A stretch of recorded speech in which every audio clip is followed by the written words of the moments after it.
7plus TV. Bonjour à tous et bienvenue sur 7plus TV. Alors, il faut qu'on vous raconte un truc. Nous étions tout occupés à nos vies quand le téléphone d'un de nous deux sonne. Au bout du fil, une maman, merci madame, qui nous dit au fait, c'est pas le salon de la guitare à Toulouse ce week-end putain de merde. Voilà. Donc, nous y sommes allés. À l'arrache. Ouais, complètement à l'arrache, sans avoir prévu le coup. On n'a pas regretté, mais voilà, c'est dommage d'avoir loupé une telle occasion, parce que avec le recul, on se dit que ça aurait peut-être été l'occasion de se rencontrer sur place, parce que les lieux s'y prêtent. Hein. Ouais, de filmer un peu, rencontrer un peu les abonnés, discuter, ça aurait pu être sympa d'organiser quelque chose, quoi. Voilà, si parmi vous, il y en a qui sont dans le secteur, bien sûr. Donc voilà, je pense, mais peut-être rendez-vous est d'ores et déjà pris pour l'année prochaine. On va essayer de s'intuiter quelque chose, voilà, fortement. Si on loupe pas la date, encore une fois. Voilà, bien sûr. Parce que l'année dernière, on l'a loupé. Cette année, on a réussi à y aller, mais rien de prévu, quoi. 2 jours à l'avance. Ouais, donc l'an dernier, on l'a loupé, mais on l'avait quand même. Il y a eu de bonnes vidéos du hangar des guitares qui présentaient bien le truc. Et donc là, on a voulu aller voir par nous-mêmes. Et on n'était pas déçus. Ouais, voilà, donc Salon de la guitare Toulouse 2025, c'est parti. Eh ben, tu veux commencer avec un luthier en particulier ? Est-ce qu'on fait dans l'ordre de... Je sais pas comment dire... Parce que vous arrivez, vous avez un grand hall, en gros, vous avez d'abord une première moitié qui sont les guitares classiques, on va dire, acoustiques, et derrière ça, l'autre moitié du hall, c'est les guitares électriques, quoi. Ouais, c'est plutôt ça, ouais. Bah du coup, on va un peu faire dans l'ordre où on les a rencontrés. Hein. Allez, donc on va pas vous citer tout le monde, parce qu'ils étaient nombreux, et on va vous citer ceux qui nous ont tout simplement tapé dans l'œil, avec qui on a pu un peu parler, ou pas d'ailleurs, certains on n'a pas pu, ils étaient trop sollicités. Et, mais en tout cas, voilà, dont le travail se démarquait un peu des standards, des sempiternels standards, voilà, vus et revus. Et donc, let's go. Du coup, on va commencer par le premier à qui on a parlé, AJ Guitars. AJ Guitars, ouais. Ouais, fort sympathique le monsieur. Oui. Il se peut qu'un jour vous entendiez parler de lui sur la chaîne. Il se pourrait en effet. Mais ouais, c'est celui qui nous a le plus attiré au premier coup d'œil, on va dire, parce que ses guitares sont assez clinquantes. Hein, on vous montre quelques modèles qui défilent. Ouais, vous voyez un peu l'univers. Et assez impressionnant. Oui. Franchement, la quali autant que le nombre de cordes, autant que la modernité. Ouais. Vraiment pas grand chose à dire. Vous pouvez aller voir sur sa page. Ouais, vraiment, là, rien à dire en fait. Ça a été vraiment une super rencontre sur le plan humain. Ouais, le gars est franc du collier. De toute façon, ses réalisations parlent pour lui-même. Ouais, vraisemblablement, peut-être d'autres vidéos à venir. En collaboration avec ce monsieur qui n'est pas très loin de chez nous, donc peut-être voilà, on va au moins y aller se faire régler des instruments ou quoi, et vous montrer un peu où il bosse. Ouais, un monsieur qui nous a dit qu'il passait dans d'autres salons aussi, un peu dans d'autres pays, il était au Guitar Summit il y a pas très longtemps. Ouais. Et du coup ça fait plaisir je trouve de voir qu'il y a quand même des luthiers français de la région qui sont appréciés à l'international et qui font du boulot quali de ce niveau, je trouve. Ouais, mais ça tu vois, ça a même été mon ressenti général par rapport au salon en fait. Ça m'a vraiment fait plaisir de voir qu'il y avait des mecs, on vous en montrera d'autres, mais voilà, en France il y a des luthiers, on va dire la nouvelle école quoi, qui en fait sont au niveau, sont classe mondiale sans problème. Et qui sont voilà, dans l'air du temps quoi. Vous pouvez lui demander 7, 8, 9 cordes, le mec va pas partir en courant ou voilà. Du coup on va passer au suivant. Donc voilà, AJ Guitars, de toute façon tous ceux dont on parle ils sont validés aujourd'hui. Hein. Du coup, une autre très bonne rencontre, monsieur Valco. Ouais. Valco Guitars, il a peint juste à il me semble qu'il a dit. Et franchement, très très belle chose. Hein. Surtout, il avait une petite set sur le stand qui nous a bien tapé dans l'œil. Ouais, vous avez les photos qui défilent. Très belle facture, pareil, mais lui, il attend que ça en fait. Hein. Il attend que des commandes en 7 ou en 8. Et je crois que 8, il a pas encore trop fait, c'est surtout des 6 et des 7. Oui, c'est vrai. Mais ouais, la quali est là, les formes sont là, il a vraiment des très très belles formes, très inspiré Aviator. Ouais, on va voir ce qu'on avait dit, ouais. Et ça fait plaisir. Ouais, disciple de l'école polonaise, apparemment d'ascendance polonaise, donc voilà. Valco Guitare, si vous ne connaissiez pas, vous pouvez aller jeter un œil. Ou si vous êtes du côté de Pain-Justaré, vous pouvez vous y déplacer. Ensuite, une autre luthière de la région, cette fois, Marine Guitars. Tout à fait. Il n'y en avait pas beaucoup des luthières sur place, mais ça fait plaisir, parce qu'il y avait quand même quelques modèles sympathiques sur place. Il y avait même une 7. C'est ça, et Marine qui nous fait enfin une 7, et donc on n'attend plus que de voir le modèle de la danseuse en 7 ou en 8, et on sera bien. Mais ouais, moi de base même, j'aime beaucoup cette forme-là, où je trouve que, tu vois, toute proportion gardée, il y a un côté un peu abasie, je trouve, tu vois, sauf que c'est version années 50 ou 60, un peu psyché sur le haut, là. Je trouve qu'il y a un petit côté aussi, avec ce pickguard qui finit en pointe, Ernie Ball. Ah, les ouais. Ernie Ball Match Destiny, tu vois. Ah ouais. Avec leur pickguard en bois central. Et puis là, bon, il faut voir, parce que bref. Beaucoup de potentiel, je pense, chez Marine, en fait, qui voilà, peut-être estampillée luthière, voilà, monte 6 cordes, elle fait des acoustiques, tout ça, mais en fait, elle en a sous le pied, Marine, et voilà, elle vient de faire sa première set officielle, donc déjà félicitations. En plus, avec des micros Ep4 en 7 cordes, depuis le temps qu'on les attendait. Donc bientôt, monsieur Ep4, peut-être des micros 8 cordes. Et ouais, ce serait, et puis, peut-être voilà. un jour plus. Et plus si affinité, bien sûr. Mais voilà, encore une fois, excellente luthière, ouais. Ok. Ah, comment parler du salon sans parler de la légende vivante, Ouais, Monsieur Berda. Monsieur Berda. Voilà, un plaisir de le rencontrer en personne. Pareil, là, il y avait. Ou alors on arrivait le dimanche après, peut-être ils avaient tout vendu, mais il y avait que 2 cordes. Il restait qu'une seule set, je crois, sur place, et il y ouais. avait une 6 en gaucher. C'était une 6 gaucher fan. Ouais. Et la 8, elle était partie. Je sais pas si le mec qui l'avait prêté est reparti avec ou si quelqu'un l'a acheté, en fait. Mais dans tous les cas, là, on est vraiment sur du super boulot. Ah ouais. Et comment dire, et en fait, assez peu cher, je trouve. Ouais, ça va. Se comparer à d'autres luthiers du salon ou le marché actuel mondial. Ouais. Par rapport à ce qu'ils proposent en termes de qualité, finalement, ouais, c'est vraiment le bon prix, quoi. On voit dans les formes qu'il y a vraiment de la recherche, que c'est travaillé dans les détails quand tu les vois en vrai. Il y a des détails qui sont incroyables. Ouais, parce que là, dites-vous bien, c'est ça aussi l'avantage de ce genre de salon. S'il y en a pas loin de chez vous, allez-y, c'est que les photos c'est une chose, mais voir l'instrument c'est voilà, ça n'a rien à voir. Il y a des instruments, aucune photo ne pourra leur rendre justice en fait. Et j'ai vu des trucs chez lui, des détails que j'ai jamais vu ailleurs. Ouais. Voilà. Mais même là, ouais. Donc voilà, encore Berda, l'excellence quoi. De toute façon, il y a que des excellents dans cette sélection là. Ensuite, on peut parler de Stan Guitars, qu'on avait déjà repéré dans les vidéos du dernier salon. Ouais, et qui a fait envoyer une Nameless set à Jeffonics pour, je crois, un test. Jeffonics qui nous suit, je crois. Jeff. Big up. Donc voilà, pareil, Stan Guitars, encore un excellent luthier français. Voilà, que dire de plus, des bonnes formes, des bois incroyables. Ouais, ça... Son identité aussi, voilà, la nouvelle école qui frappe à la porte quoi. Après on commence à se répéter, mais vous comprenez bien qu'on est vachement content à chaque fois. On arrivait à un stand et était là, ah ça c'est pas mal, ouais, une petite spec sympa, on discutait un peu et vraiment ça passait bien quoi. C'était un très bon salon. Donc on va continuer avec un petit projet assez inédit on va dire, original. Ouais, donc de 2 entrepreneurs, un père et le fils, quoi, qui sont sur le projet. Un peu comme chez Berda aussi d'ailleurs.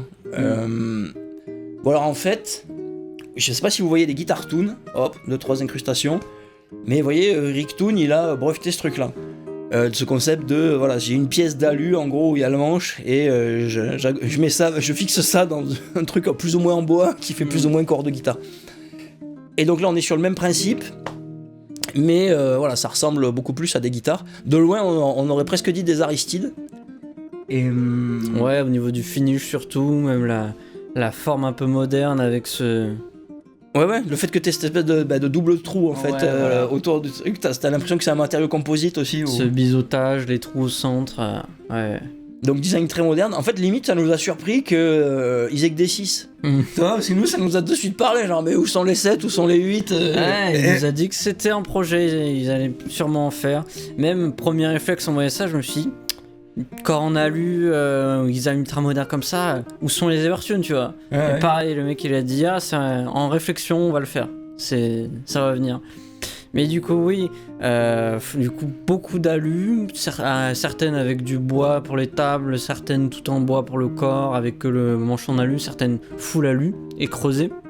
Elles sont creuses pour les rendre plus légères.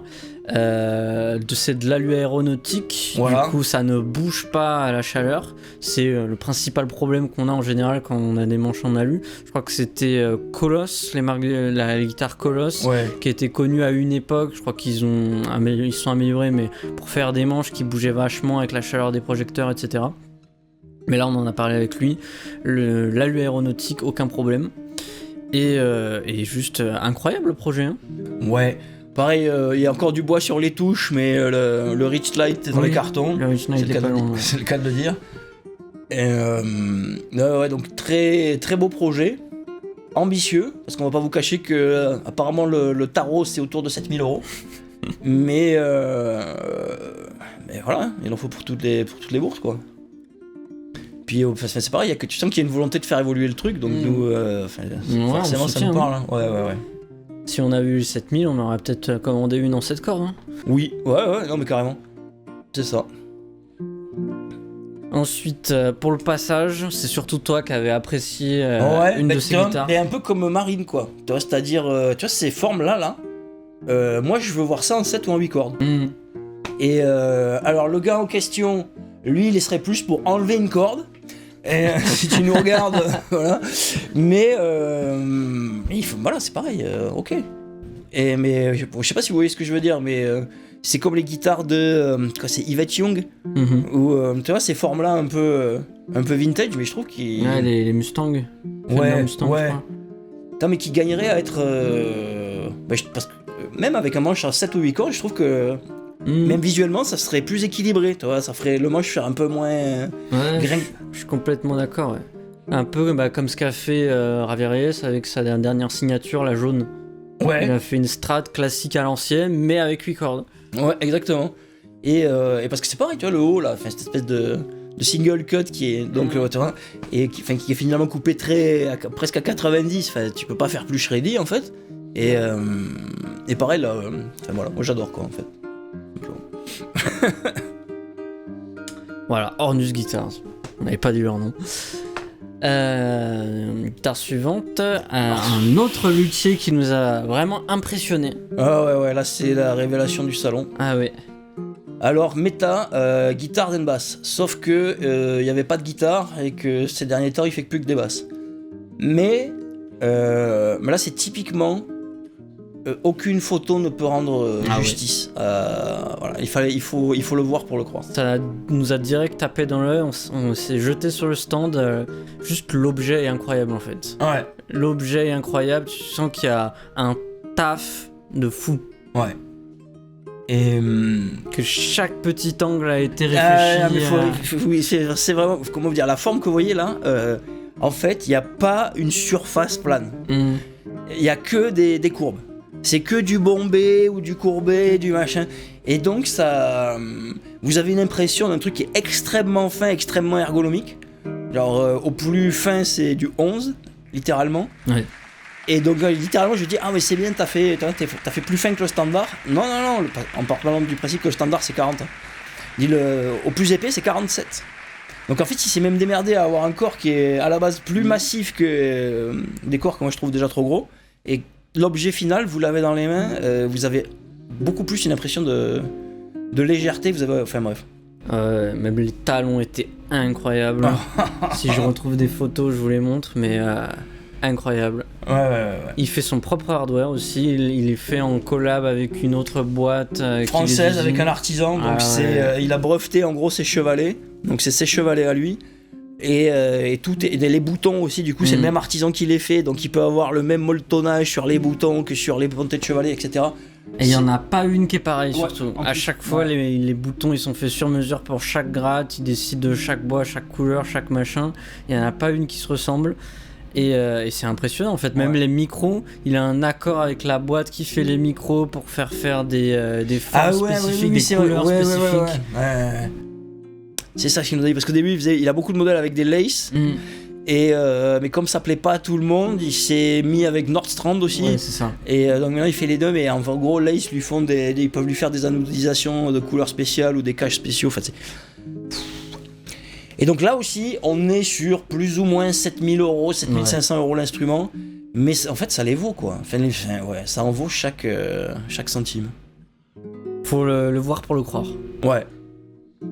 Non, mais parce qu'autant, le projet guitare alu, là, tu vois, 7500 balles, ça peut faire bizarre. Ouais, ça pique un peu. Je pense qu'il faut qu'ils en fassent plus pour avoir l'économie d'échelle, pour essayer de les descendre. Peut-être du 4000, ce serait un peu plus raisonnable.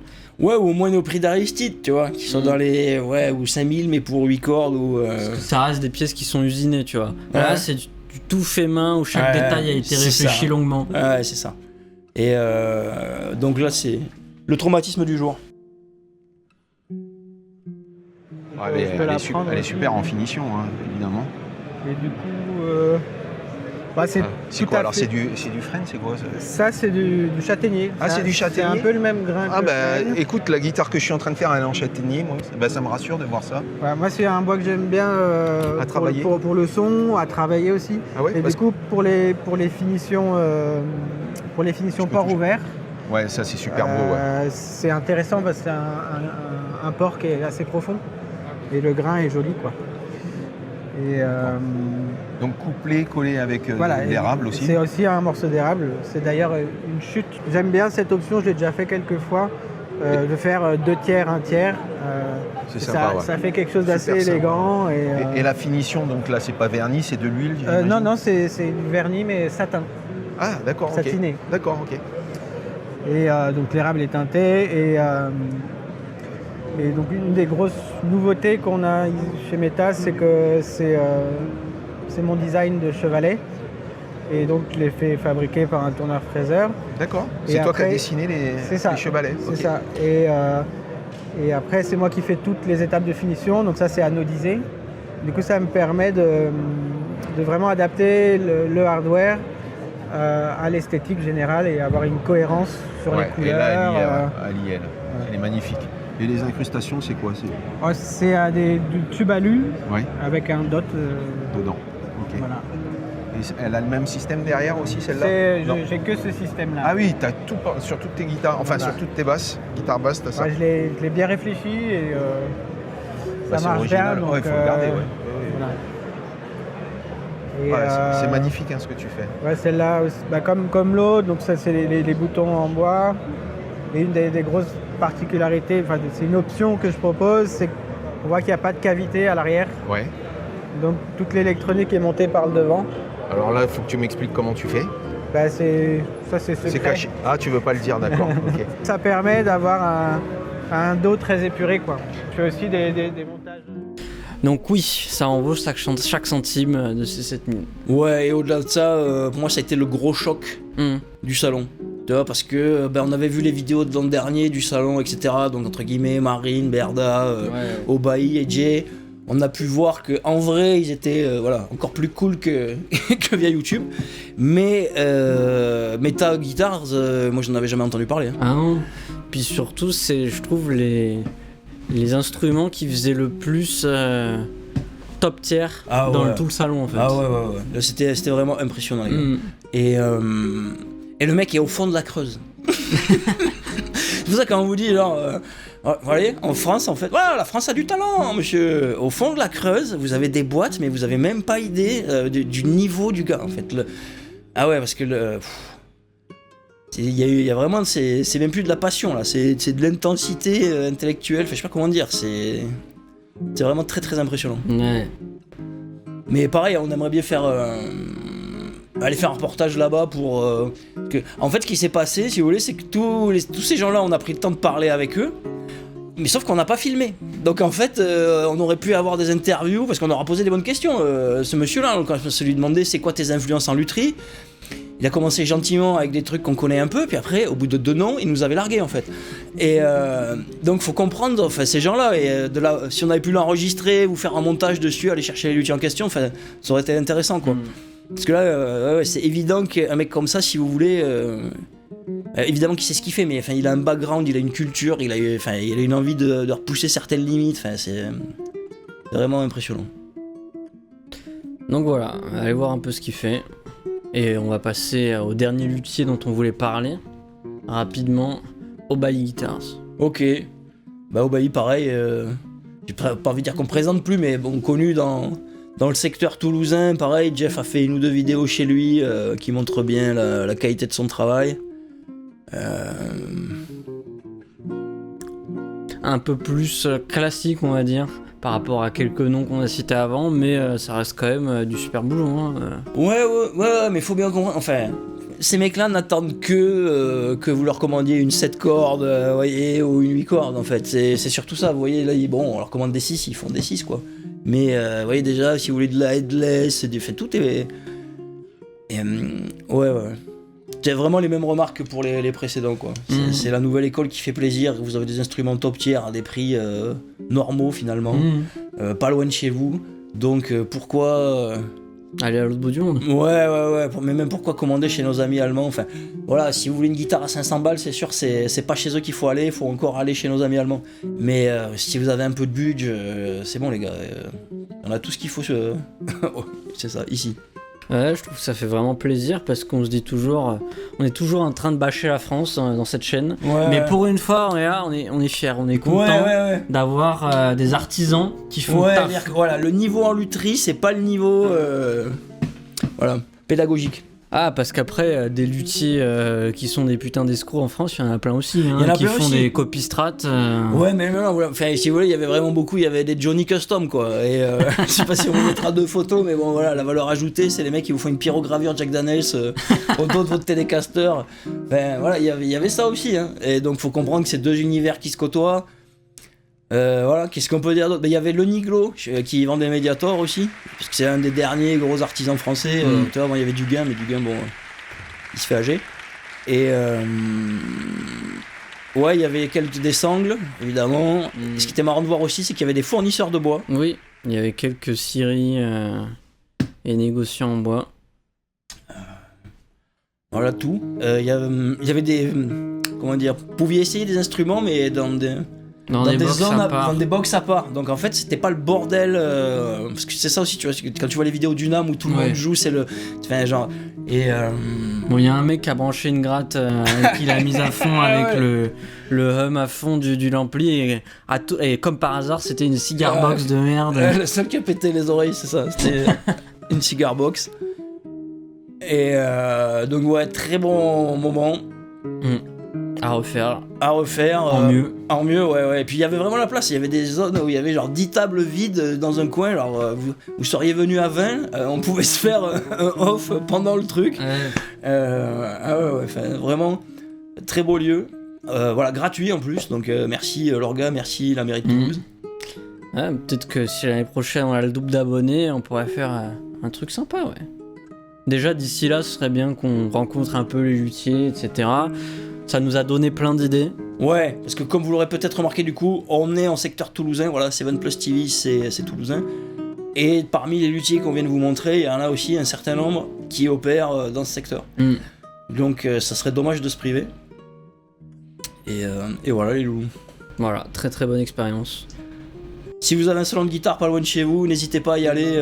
Voilà, les luthiers sont des gens accessibles, charmants. Ils ne mordent pas.